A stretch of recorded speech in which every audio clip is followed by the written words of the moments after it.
foot. Star Foot Express, tous les jeudis à 19h sur Radio Star. Bonsoir et bienvenue, ce soir c'est un Star Foot Express, comme tous les jeudis, un condensé de l'actu de l'OM et du foot. Au programme, on va parler du déplacement à Nantes, de la rumeur d'un départ d'Habib Beye, ce serait déjà acté, et de la série Netflix que tout le monde attend, pas sur l'OM mais sur les Bleus.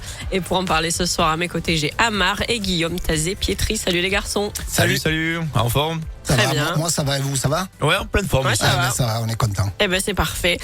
On va déjà beaucoup mieux que l'OM qui se déplace à Nantes. Ce sera ce samedi. Il reste 3 journées. On est 6e. Ça paraît très peu probable qu'on arrive à accrocher la 3e place. Est-ce que ce match a encore réellement un intérêt pour vous, Guy? Non, je pense pas. Comme j'ai dit la semaine dernière, je pense qu'on est complètement décroché. Il y a plus un joueur de l'Olympique de Marseille qui est concerné par le projet. Je pense que les joueurs sont en train de chercher d'autres clubs, sont en train de chercher des portes de sortie. On l'a vu contre Nice, où on fait un match qui est pas catastrophique, mais pas non plus exceptionnel. Et finalement, comme à chaque fois dans cette saison, on se fait reprendre à la dernière seconde. Pour moi, je reste sur les bases où je disais qu'on gagne plus un match qu'à la fin de saison. Je pense que c'est cata. Amar, je crois que tu l'entends pas de... Non, pas du tout.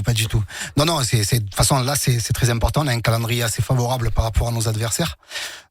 Contre Nantes, en principe, il ne devrait pas y avoir de soucis, surtout qu'on est l'équipe qui a le plus battu Nantes à Nantes. On est un record, je crois qu'on est sur 7 victoires consécutives à Nantes. Donc, il faut à tout prix gagner. Et puis ensuite, on va voir ce qui va se passer dans cette journée. Et puis, on aura peut-être notre avis une fois qu'on va grappiller des points. Oui, mais le problème, tu dis, il faut gagner. Ok, moi je veux bien, mais surtout devant, il faut que ça perde. Oui, mais devant, ils se rencontrent entre eux. Non, mais je veux bien, mais Amar, mais on a dit pareil face à Nice, on a dit pareil les semaines d'avant. Là, on voit plus, il y a plus d'âme dans cette équipe de Marseille. On a l'impression que Greenwood est au placard, il rentre, finalement, apparemment, il est blessé, on le voit jouer. Moi, j'ai vu Greenwood jouer. Non, je vais pas le regarder comme ça. Je vais regarder qu'il y a 9 points à prendre. Là, il reste 3 matchs, il y a 9 points à prendre. Mais comment faire? On a 4, non, mais avec cette équipe, Amar. Non, mais on est à 4 points du 3e. Donc, il y a des possibilités Oui, mathématiquement, ça reste possible. À partir de là, moi, je m'arrête parce que je sais très bien qu'on a l'équipe pour le faire. Non, on n'a plus rien, Amar, s'il te plaît. Si, on l'a l'équipe. Il reste que des noms. D'accord, on prend une feuille tous les deux, on coche, on met des noms. Rouli, c'est un top gardien. Balerdi, c'est un top défenseur. Medina aussi. Mais ces mecs-là, ils arrivent plus à jouer ensemble. Ils ont plus envie. Je pense qu'ils se disputent entre eux. Il y a une vraie cassure et je ne vois pas comment on va pouvoir inverser la tendance. Tu vas le regarder comme ça, moi je vais le regarder autrement. On s'appelle, on s'envoie les textos. Mais il y a pas de souci. Moi je le vois autrement, c'est-à-dire moi je vois juste qu'il y a une possibilité, je vois une progression dans le jeu. Non. Je vois juste un manque d'efficacité. Si tu l'as dit tout à l'heure, sur le dernier match, on les a trouvés bien, on a trouvé de l'envie. On les a trouvés pas dégueulasses. On n'a pas dit qu'on les avait trouvés bien. Le problème, c'est l'efficacité. On a vu justement Balerdi, c'est le défenseur qui a le plus tiré sur un match en Europe. C'était sur ce match-là. Oui, mais bon. Donc je sais que c'est ton protégé. Lui. Non, je l'adore aussi. Pas que lui. Moi, c'est l'OM, mon protégé. Je l'adore aussi, mais malheureusement, on le sait, on en a parlé hors antenne.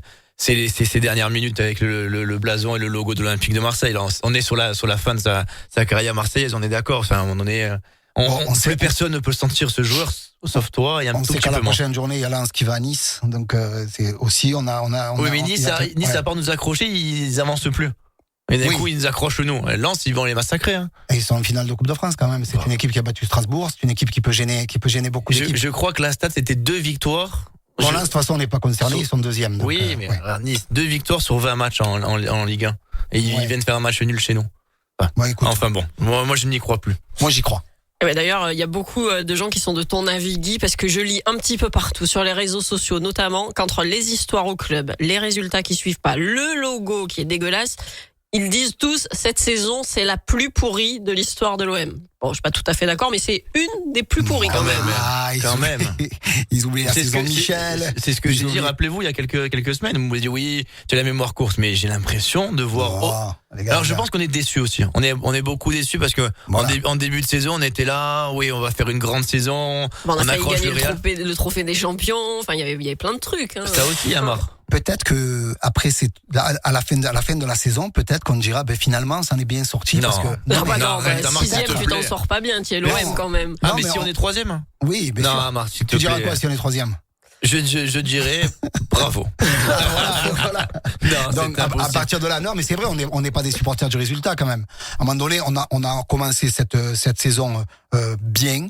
avec un entraîneur qui avait quelque chose d'intéressant. Et maintenant, au final, il y a eu plein de problèmes avec l'entraîneur, avec le président, avec certains joueurs.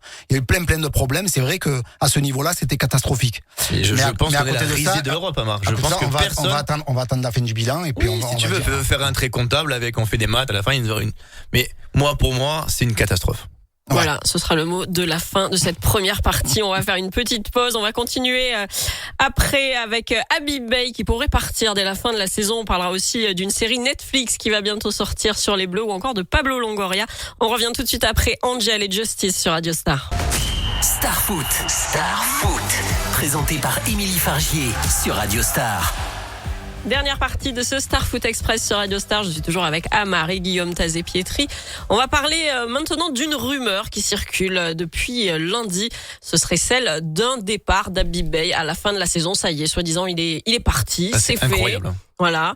Alors, bien évidemment, le club de Marseille n'a rien officialisé pour le moment. Heureusement. Du côté des supporters, peut-être que la rumeur est là, puisque forcément, il a été éliminé en quart de finale de la Coupe de France. Et surtout, pour l'instant, l'objectif de la place qualificative pour la Ligue des Champions n'est pas atteint. Donc voilà, Roberto De Zerbi, Habib Beye. Roberto. Peut-être qu'il va revenir, on sait pas. Il te manque. Oui, me manque peut-être. Habib Beye partirait en juin. Il y a déjà même des noms qui circulent. Rossenior, Genesio. C'est incroyable. Ce club, c'est incroyable. Je sais pas ce que vous en pensez aussi. Mais comment tu veux que le mec il se concentre sur ses 3 derniers matchs? Oh, il vient d'arriver le type. Bon, on sait pas. L'information, elle vient d'où, Émilie? Tu sais pas? Non, mais plusieurs médias, dont un grand quotidien régional. Ça serait dommage pour nous déjà. Oui, mais s'il gagne plus rien, Amar. Ouais, mais 3 matchs, 3 défaites. Non, mais il est venu avec une équipe pratiquement malade. C'était très compliqué de redresser la barre. Il a pas pu avoir les ingrédients.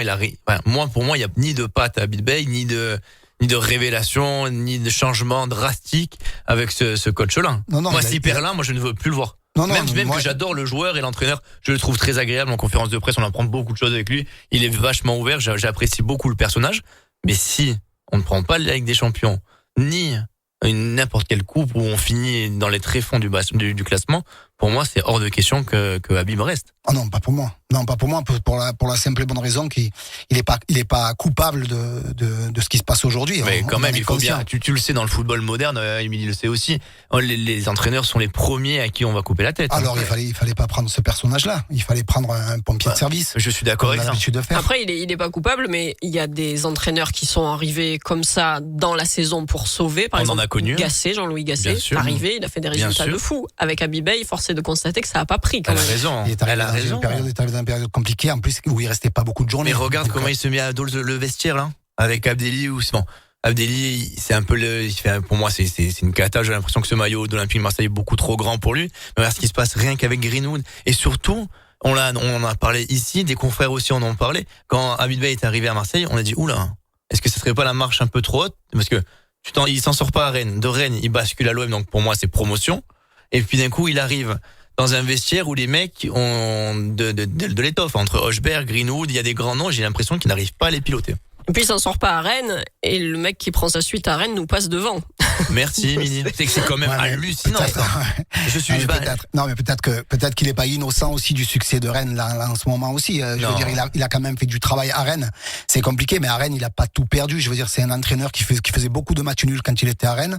Eux, ils attendaient beaucoup plus que ça, c'est vrai. Surtout quand tu prends un entraîneur avec, on va dire, cette aura, un entraîneur qui vient de Ligue 2, un entraîneur qui a été un bon joueur de football de Ligue 1 et qui a une bonne analyse en tant que on va dire consultant. De consultant. Oui. Voilà, c'est une personne. Club, c'était le top. Voilà, mais surtout c'est une personne qui est censée, qui a la tête sur les épaules, on le sait.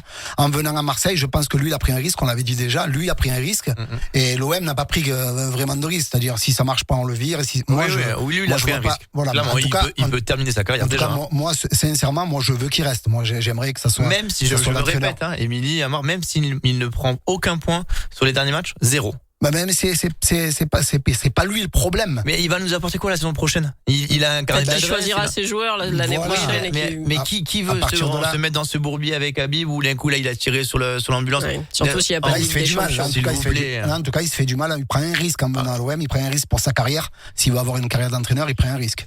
Et ben ça vous a passionné, Habib Beye. J'avais 2 autres sujets, mais on va en faire qu'un, tant pis. Le 13 mai prochain, Netflix va sortir la série documentaire d'un épisode des Bleus que je pense que tous les supporters ont essayé d'oublier. C'était à la Coupe du Monde 2010, la grève du bus par les joueurs de l'équipe de France à Naïsna. Vous vous en souvenez forcément. Il paraît qu'on va tout savoir. Hein. Moi, j'ai vu des extraits avec Evra qui pleure, Domenech, Estelle Denis qui avait été menacée de mort à l'époque. Mais je ne peux pas te croire. 13 mai sur Netflix. Oh là là, encore les télénovelas. Je me languis de voir ça. C'est vrai. Et en plus, il va y avoir de vraies images avec de. C'est vrai, des trucs qui sont jamais sortis. Et ils vont se discuter avec Evra, Domenech. Non, ils vont pas être face à face, mais. Non, ils sont pas face à face. C'est des interviews interposées. Voilà. Domenech va dire des choses. Et vraiment, moi en tout cas j'ai jamais vu un patron lire des revendications syndicales devant les caméras quoi. Ouais, c'était n'importe quoi. Vraiment, je ne comprends pas comment on arrive à remettre en lumière cette histoire. Tout simplement parce que ça fait 15 ans que personne n'est revenu dessus et Patrice Evra, il a les larmes aux yeux parce qu'il dit ça fait 15 ans que j'en ai plus jamais parlé. Tout le monde mais Patrice Evra, c'était un très grand entraîneur, mais après qu'on va reparler de Domenech, de sa femme et tout. Il y a même Estelle Denis dans le reportage qui parle. Estelle Denis et Roselyne Bachelot aussi, la ministre des Sports à l'époque. Je pense que c'est sa faute, ouais. C'est la faute de Roselyne. On sait plus quoi inventer chez Netflix, j'ai l'impression là. Allez, bonne soirée les garçons. Plus tard, bonne soirée, merci beaucoup. C'était court mais c'était bien. C'était très bien. Star Foot Express, c'est fini. Et tiens, si vous avez raté l'épisode, vous avez le podcast sur radiostarsud.fr. On vous donne rendez-vous lundi pour un grand Star Foot, cette fois à 19h. Belle soirée sur Radio Star. Star Foot Express, tous les jeudis à 19h sur Radio Star.